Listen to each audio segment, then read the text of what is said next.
రాజేష్ మహాసేన్ అండి. ఈ రోజున కొత్తపేట నియోజకవర్గం కొత్తపేట రావడం జరిగింది. రేపు 12వ తారీఖున కాకినాడ అంబేద్కర్ భవన్లో ఎస్సీ వర్గీకరణ మరియు ఎస్సీల మత స్వేచ్ఛ అనే అంశాల మీద మేము ఒక సమావేశం నిర్వహించడానికి తలపెట్టాం. దీనికి కొత్తపేట నియోజకవర్గం నుంచి కూడా హృదయపూర్వకంగా మేము ఆహ్వానం తెలియజేయడానికి ఇక్కడ రావడం జరిగింది. మీకు తెలుసు, సుప్రీంకోర్టు మొన్న ఎస్సీల వర్గీకరణ చేసుకునే అధికారం రాష్ట్రాలకు ఉంది. ఒకవేళ అవకాశం ఉంటే ఎవరికైనా నచ్చితే మీరు చేసుకోవచ్చు అని ఒక తీర్పు వెలువరించడం జరిగింది. అయితే మేము కోరుకున్నది ఒకటే, కేంద్ర రాష్ట్ర ప్రభుత్వాన్ని, ఎస్సీలు జనాభా పెరిగారు, ఎస్సీల్లో పేదరికం పెరిగింది, అవకాశాలు పెంచే విధంగా ఆలోచించాలి తప్ప ఉన్న అవకాశాలు పంచడం ద్వారా కొన్ని వర్గాలకు అన్యాయం జరిగే అవకాశం ఉందండి.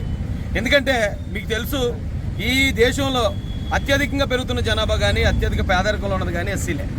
కాబట్టి ఒక వర్గానికి ఎక్కువ ఒక వర్గానికి తక్కువ అనే దానిలో మళ్ళీ వివక్ష చూపించడం కన్నా కూడా నిజంగా ఈ జనాభా ఎంత ఉంది, పేదరికం ఎంత శాతం ఉంది, ఈ జనాభాకి తగిన వాటా ఏంటి అనేది ఆలోచించాలని కేంద్ర రాష్ట్ర ప్రభుత్వాలకి సవినయంగా మనవి చేయడం కోసం ఈ సమావేశం ఏర్పాటు చేశాం.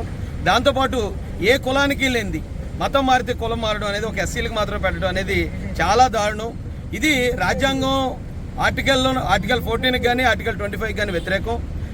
ఇప్పటికే ఆల్రెడీ 2 అసెంబ్లీలు కూడా తీర్మానాలు కూడా చేశాయి.